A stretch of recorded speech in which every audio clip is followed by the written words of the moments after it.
Good morning and welcome everyone to the Clackamas County Board of Commissioners issues and updates on March 5, 2024. County Administrator Gary Schmidt, you're up. Thank you, Chair Smith. Commissioner West is out of the office on military leave. All the other commissioners are present. Today you're just meeting as a Board of County Commissioners. We'll start with consent agenda requests. First up is elected officials. Item 1 from the Sheriff's Office, they've asked to pull that until next week, so we will bring that back next week. So I'm going to item 2. This is the District Attorney's Office. Approval to accept a Victims of Crime Act and Criminal Fines Account Non-Competitive Program Grant from the Oregon Department of Justice. Grant value is $1,526,474 for 2 years. Funding is through the federal and state grants funds. No county general funds are involved. District Attorney John Wentworth is here. Thank you. Go ahead, please. Good morning. Good morning. I've mentioned to this body once before that our victim advocates are 80% of our unit of victim advocates are funded through this grant. Mm-hmm. So this is a very important thing for our office. It's a service that I consider to be essential to the work we do. The victim advocates act as liaisons between our deputy DAs who are busy trying cases in the courtroom and the victims that we serve. So this is an essential process or essential part of what we do, and this will allow us to keep going. And so we're making this request. Good deal. Thank you. When will you find out if I assume you're going to get this grant, but. Yeah, it's non-competitive, so we tend to find out fairly quickly once we get it approved. Okay. Any other questions or comments? Thank you for doing this. This is an important service for Clackamas County, and I know your office. See no objections. Thank you. You bet. Thank you for being here. Next, Transportation and Development. Item 1, approval to apply for a Bridge Investment Program discretionary grant for construction funding to replace the Southeast Bull Run Road, Bull Run River Bridge. Total construction phase value is $18 million. Grant funding to be matched by county road funds and the Portland Water Bureau. No county general funds are involved. Dan Johnson, Director of Transportation and Development. Go ahead. Thank you so much. Good morning, Chair Smith and Commissioners. I love coming up here after Mr. Wentworth because he sets the fashion bar so high and so articulate, then I lower it. Yeah, we are here. This is a project that is near and dear to your heart. We are here in our continued effort to find construction funding for the Bull Run Bridge. We have a number of feelers out there regarding the project. This is another funding opportunity through the feds, but essentially we are here to request we got notified of preliminary notice of funding opportunity for the Bridge Investment Program from the federal government. Basically, the purpose of this program is to reduce bridges throughout the nation that are of a low standard, obviously bringing them into current standards. We happen to have one of those, the Bull Run Bridge. Basically, we were awarded, just a reminder, we were awarded $2 million for preliminary engineering right-of-way through the 2025-2027 local bridge program. That's a state money. We have that money. We're advancing that work. Now we're just in that continued effort to look for construction funding for this needed project as well. This is just one option that's out there. We like this option if we were to be successful because it will probably get us money sooner than the state options that we're looking at. It does require a little more match.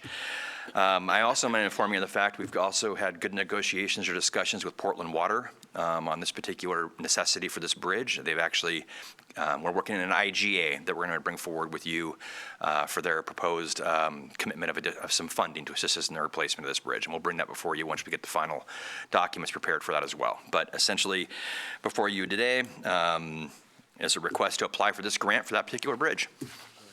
Wonderful. Here we go again. Hoping, praying. Okay. See no objections. Thank you, Dan. Thank you.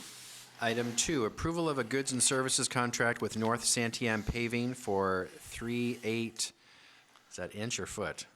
Number 4, chip rock for 2024 chip seal resurfacing projects. Total contract value is $551,250 for 3 months. Funding through State House Bill 2017 funds. No county general funds are involved. We treat our roads in different ways to maintain our roads. One way is chip seal. To do chip seal, we need rock to do chip seal. This is essentially a project, the Park Place Chip Seal Project. This is the advanced acquisition of those materials. We advertised this contract in accordance with the ORS and LCRB rules on November 28, 2023. Open bids December 20th, 2023. After review of these proposals, North Santiam Paving Company was determined to be the best proposer at that time. So I'm happy to answer any questions you might have. Questions or comments? Seeing no objections. Item 3, approval of a public improvement contract with Angelo Underground for the Southwood Park Area ADA project. Total contract value is $178,205.68 for 9 months. Funding through State House Bill 2017 funds. No county general funds are involved. We've talked, so essentially, when we discussed this previously, when we have paving projects that we are looking to in the urban area, we are required to do advanced ADA improvements for any intersection and/or ADA ramp that's not currently in compliance. And essentially, this is a contract which separates that work out and basically does advanced work to get all the ADA facilities associated with this particular area up to speed before we come in and pave, do the pavement program, which is, I believe, next year we're looking to do the paving. So it's something we are required to do. And obviously, we've talked about this in the past. It increases our costs for some of our projects in the urban area, but it is a necessity that we are required to advance and ensure we are consistent with standards. Questions or comments? Seeing no objections. Thank you. Next, Health, Housing, Human Services. Item 1, approval of a revenue intergovernmental agreement with the Oregon Health Authority for financing community mental health, addiction treatment, recovery and prevention, and problem gambling services. Agreement value is $16,092,821.83 for 18 months. Funding is through the Oregon Health Authority. No county general funds are involved. Rod Cook, Director of Health, Housing, Human Services. Go ahead. Good morning, Commissioners. This agreement is a renewal of an intergovernmental agreement for Behavioral Health's Community Mental Health Program. The county, in its capacity as a local mental health authority, is required to furnish mental health and addiction treatment, recovery and prevention services, either directly or through contracted community partners. These are programs we already have Yes. functioning, and this is just a continuation of those, correct? Yes, Chair. Questions or comments from commissioners? Just a comment. I mean, I see sometimes comments by the public who don't understand what we do in this arena. Sometimes I wonder if we're not doing a good enough job of informing or educating people what we are doing, or I won't say promoting or broadcasting, but I just wonder if there's a way to make these services well-known and that we are doing something versus nothing. Because I think there's a perception out there by some that we're not offering anything. Yeah, I think two ways. With help with PGA, we could certainly be more purposeful about our promotion. And there's also a lot of conversation within H3S to have outreach work and promotional work done through all of our divisions. And so this would be one part of that. So in both places, that's a great idea. We can do that. Thank you. Yeah, 16 million is nothing to sneeze at. I would think that this would garner a press release at the very least, Tanya. Oh, okay. Yeah. All righty. And That's what we're talking about. It may be obvious to insiders that we're doing this, but nobody knows what's Okay. going on. That's out there. great. Yeah, we'd love Beyond to these walls. get They our really story don't. out there.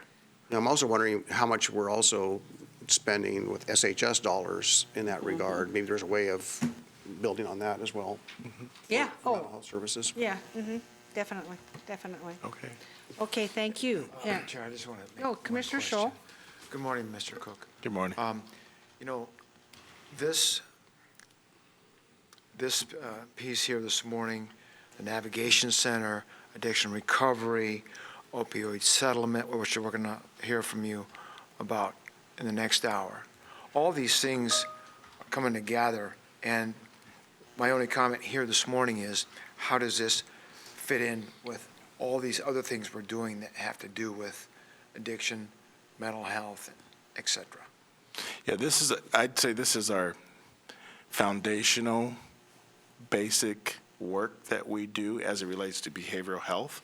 And this is going to be for people who don't necessarily have insurance or other means to pay. So these are some of your walk-in services. When you hear about our crisis services during our weather events and all those type of things, this is the team that responds to those.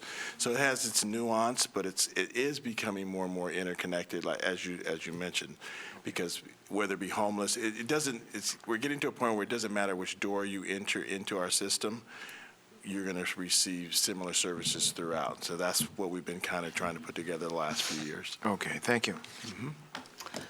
Thank you. Seeing no objections. Item 2, approval of an amendment updating the language of a revenue lease agreement with Genoa Healthcare for lease of clinical space. Amendment net value is $122.34 and 2 months. Total agreement value increased to $12,120.06 for 20 months. Funding is through Genoa Healthcare. No county general funds are involved. Yeah, this may be too much information, but I'll let you know. So these changes encompass, this is in DSB. Room 306 will be vacated and returned to county for the technical services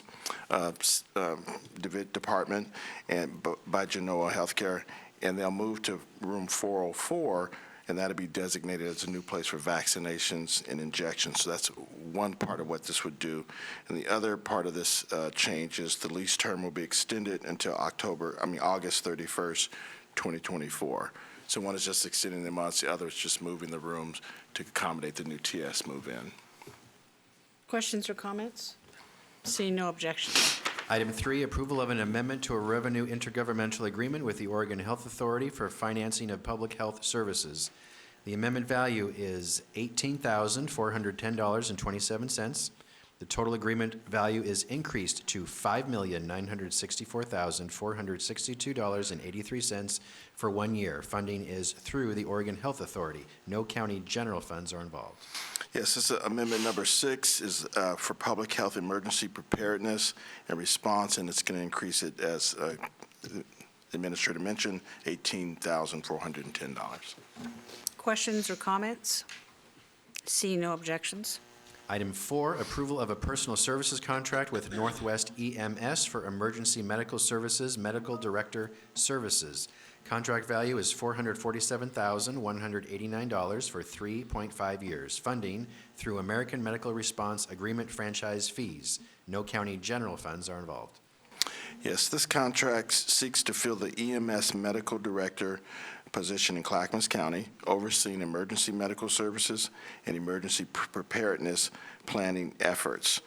Northwest EMS, LLC, will serve as the Emergency Medical Services Medical Director, providing clinical advice, overseeing the Clackamas Ambulance Service Area Provider, and collaborating with hospitals to address urgent clinical issues and establish credentialing standards. Questions or comments? Seeing no objections, thank you. Item 5, approval to apply for an emergency response grant from the Oregon Department of Human Services for developmentally disabled individuals. Grant value is $563,000. Funding is through the Oregon Department of Human Services. No county general funds are involved. Yes, if awarded this, this would be from the state of Oregon, and they're going to provide ARPA funding or grant funding for the Developmental Disabilities Program of Social Services Division to purchase and distribute equipment and supplies to assist individuals with intellectual and or developmental disabilities in preparing for future emergencies. Questions or comments? Seeing no objections. All right, thank you. All of these items, except elected officials number 1, will be on this Thursday's business meeting agenda for your final action. Next, legislative update. Tonya Holowetsky, Interim Director of Public and Government Affairs, will give a quick update and answer your questions. Trent is already in Salem, so just Tonya here today. Welcome, Tonya. Welcome. Thank you. Good morning, Commissioners. Chair Smith, it's me, Tonya Holowetsky, Interim Director of Public and Government Affairs.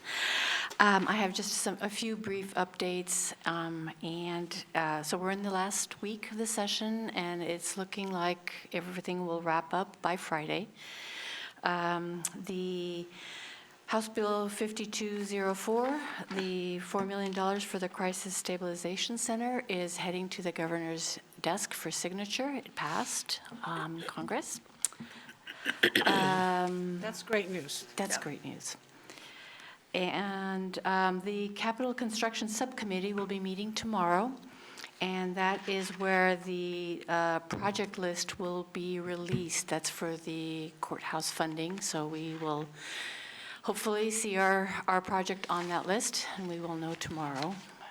So we will definitely be watching for that. Do you know why there's such secrecy regarding that? It's not a secret that the funding is needed. I don't know. I know that Trent has been asking questions and poking around, but it's been tight. They have not shared that information at all.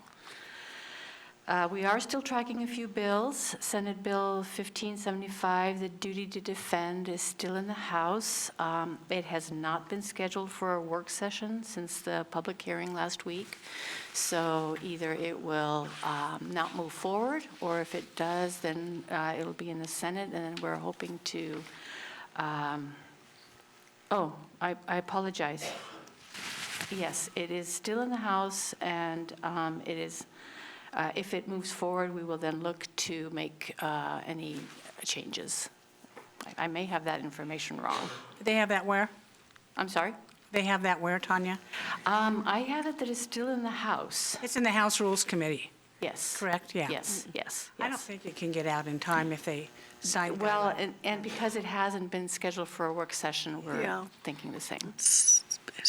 And then the last bill that we are following is House Bill 4056, which is the tax foreclosure bill. There's no public entity in favor of it, and it is also still in the House.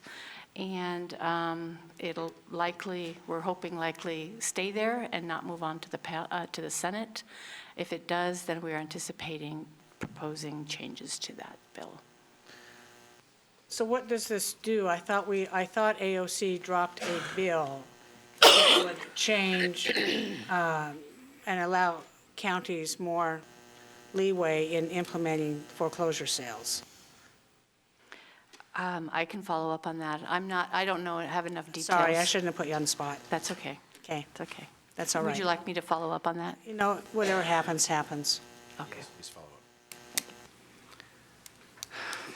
That's all I have. Okay, questions or comments? Seeing none, thank you, Tanya, for coming forward. Thank you. Thank you. Next, review of your board business meeting agenda for this Thursday, March 7th, 2024, 10 a.m. You'll have all the consent agenda items you reviewed today and your other regular course of business. If you have any questions on any agenda item, please let me know prior to Thursday, and staff and I are happy to answer it for you. We went right through this. The last item today is Commissioner Communications. Great. Commissioner Savas, you want to start today? Sure. Yeah, last week I mentioned that the C4, Clackamas County Coordinating Committee, will be meeting Thursday, and one of the topics will be a letter to ODOT asking for the extension from 30 days to 60 days. And so staff's crafted that, and we'll be discussing it Thursday night. So if you're interested, tune in. If not, I'll fill you in next week this time as what the outcome is. The other thing kind of related to this is that I reviewed some material that ODOT's putting out for the next Regional Tolling Advisory Committee, which is in a couple of weeks, I believe. And essentially, they have done, I'm going to say, a 180. It was said by Representative McLean, it was said by Chris Strickler, the ODOT director, that mitigation would be in place before tolling started. That's what they've said. And we were in a meeting about 2 or 3 weeks ago, and we got kind of clued in that what we're calling monitoring has a new name, fancy name, but all to say that they're not going to invest any mitigation until tolling's already in place, and they've given it some time to see what's actually happening on the ground with regards to traffic. And they took the word diversion and added a nuance to it, saying tolling diversion, not diversion for the existing bottleneck. So basically, my question back to the ODOT staff person was, does this mean that no mitigation projects will be in place until after tolling and after it goes through this process? And the response was, that's a possibility.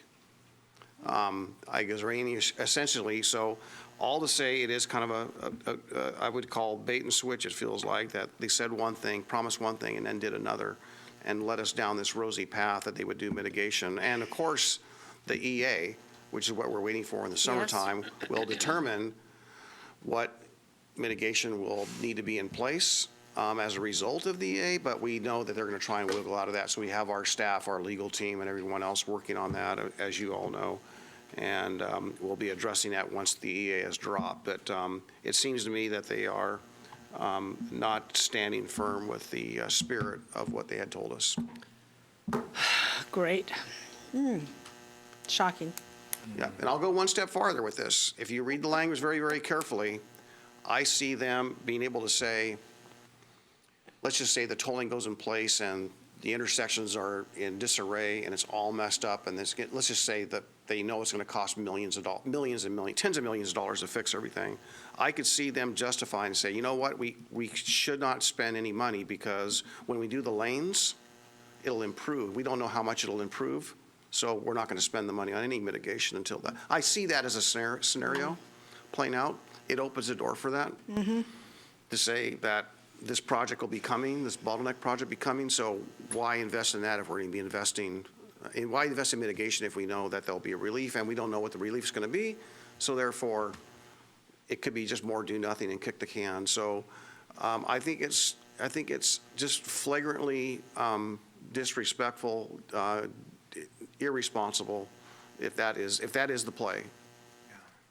It does not look like they are committing to any mitigation whatsoever, and our roads are already dangerous.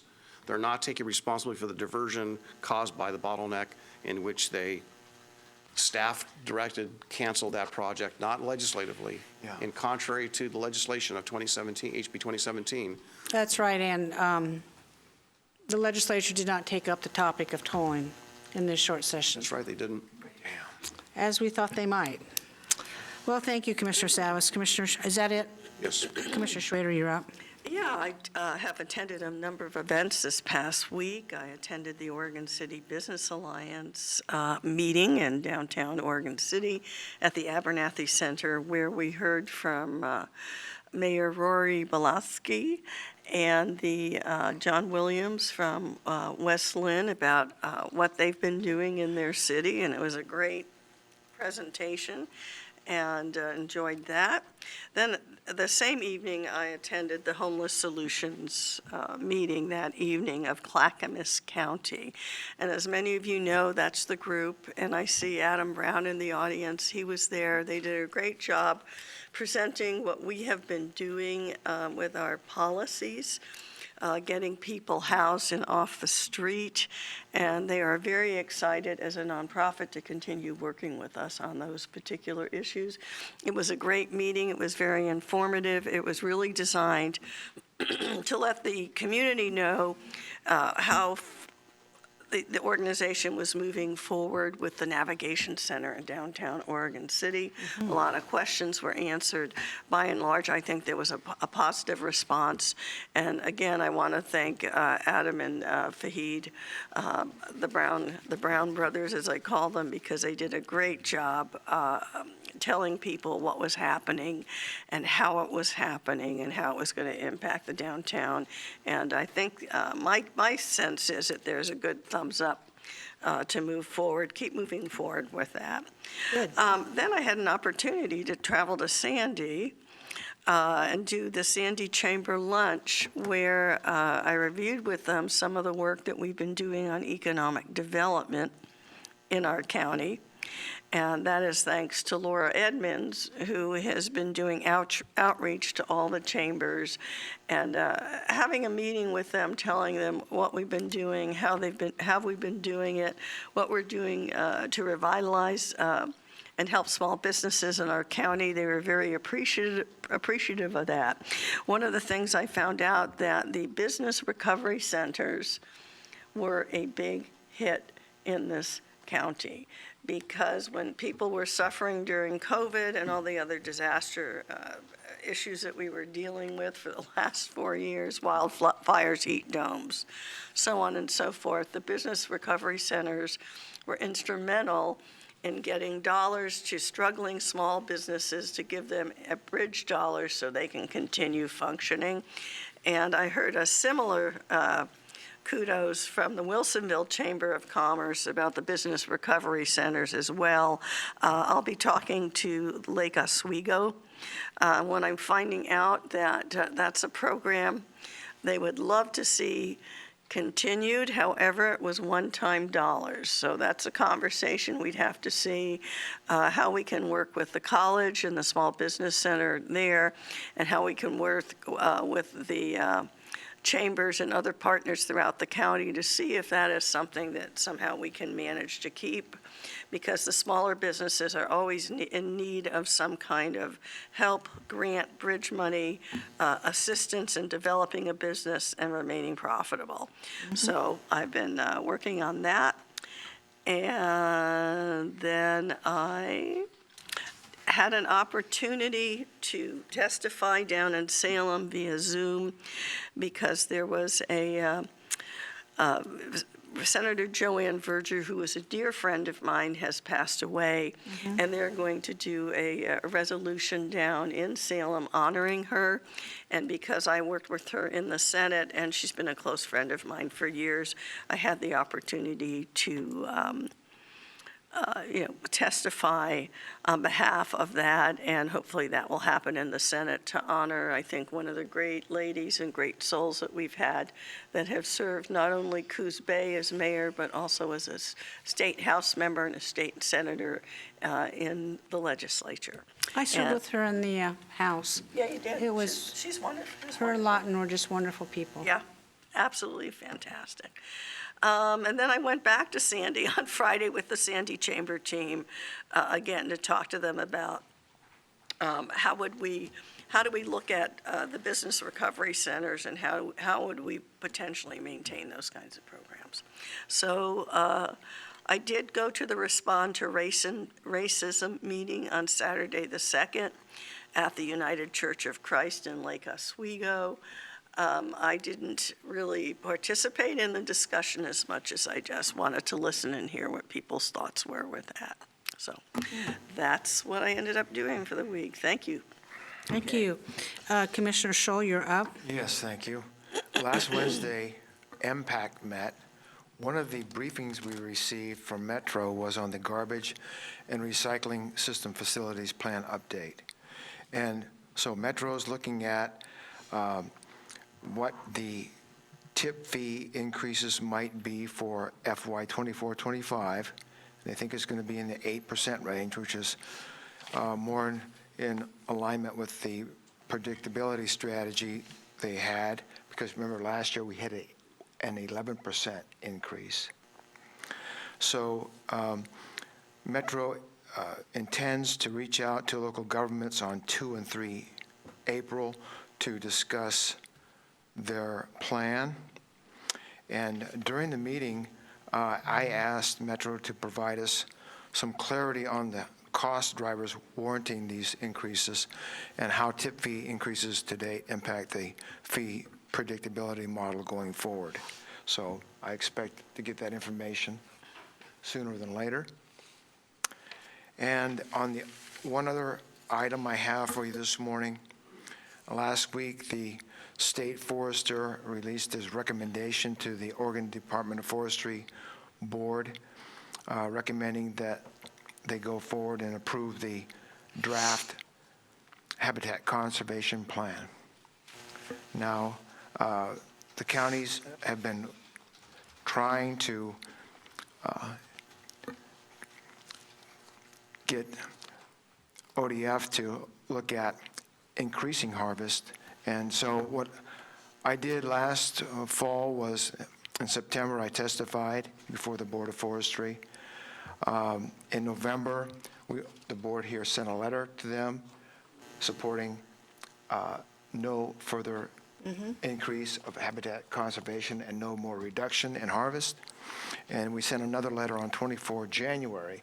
And so AOC is asking for comments for this Friday.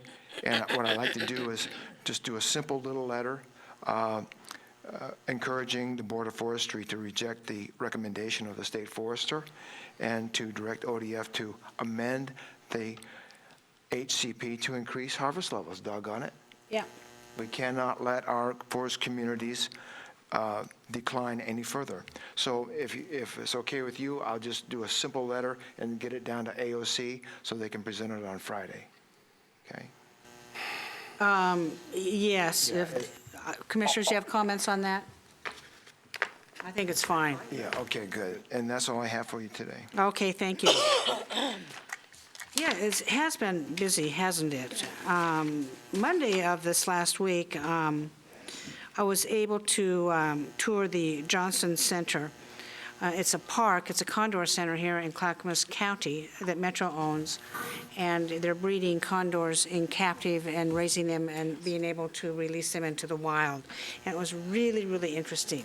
And you try to limit any human contact as much as possible because you don't want the condors to be friendly to people because then they won't survive in the wild. And so they have like 20 cameras out there a ways from where the building we were in, and we actually saw one lay an egg while we're there. So that was pretty exciting. It was very, very nice to go out. Also on Tuesday, we had the Clackamas County Mayors and Chair meeting where we talk about the issues, and it's always a good chance to communicate back and forth. There was a request from one of the mayors to get some more information on hotels in Clackamas County that are being used for homeless.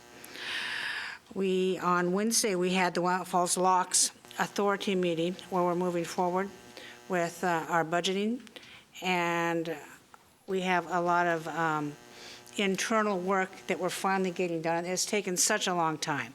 We've got an attorney and we've got an accountant, and we're just moving forward on trying to do all the processes that's required in this huge omnibus bill relating to the opening of the Willamette Falls Locks. On Thursday, I attended a visioning update from the Confederated Tribes of Grand Ronde relating to the old Blue Heron Mill property, and it was really interesting, and they have pictures of what they want to do. They have a timeline, and the mitigation is just really huge on this property.